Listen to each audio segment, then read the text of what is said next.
Bloomberg's Pay reports on the performances of South Korean music groups at concerts in North Korea.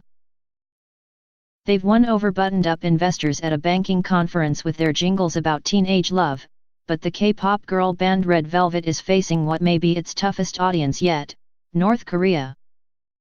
The chart-topping starlets performed Sunday in front of an audience including North Korean leader Kim Jong-un and his wife, with 10 other South Korean music groups, at the first of 2 concerts this week in Pyongyang, Yonhap News reported. It's the latest overture in Seoul's decades-long cultural diplomacy push, aimed at softening ties with its closed-off and nuclear-armed neighbor. Kim Jong-un talks to South Korean artistic group, including the members of the popular girl band Red Velvet. Photographer, Korean Central News Agency / Korea News Service via AP. Taking place 4 weeks before an historic meeting between the two countries' leaders, the music tour could provide a test of whether North Korea's attitude to the rest of the world is truly thawing. As they belt out their dance tunes Red Flavor and Bad Boy to about 1,500 members of the North Korean elite at the East Pyongyang Grand Theater tonight, Red Velvet will be hoping for a less frosty reception than those that have gone before them. The whole purpose of cultural exchange is to open the gates for better relations between the North and the South, which have been strained for a decade, said Kang Dong-won, a professor at Donghae University and a leader of the Busan Hana Center, an institute that helps North Korean defectors in the South Korean port city of Busan. There is a strong political motive to boost the mood ahead of the summit. When K-pop boy band Shinhwa performed in North Korea in 2003 as part of a similar cultural diplomacy venture, the audience dressed in suits and traditional dresses greeted them with silence and stony stares. One of the band members, Eric Mun, told reporters that they looked at the singers with eyes like shooting lasers, according to Yonhap.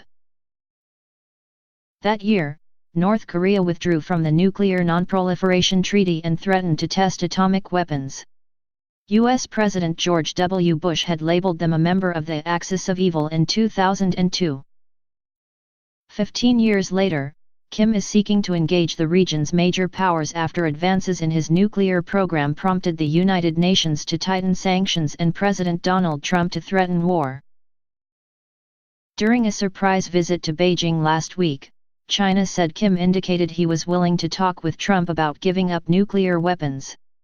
Meanwhile, the summit planned for April 27 with President Moon Jae-in on the southern side of the border's demilitarized zone would make Kim the first North Korean leader to set foot in South Korea. But it's the shifts in technology since the early 2000s that could make this musical extravaganza different, says Donghae University's Kang. K-pop, characterized by its manufactured melodies and slick approach to marketing, has penetrated into North Korea over the past 10 years.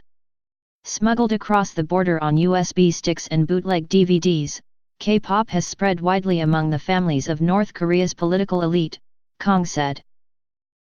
Red Velvet, which performed an invite-only concert at Credit Suisse Group AG's Asia Investment Conference last month, is being joined in Pyongyang by South Korean singer Baek Ji-young and rock band YB, according to the Unification Ministry.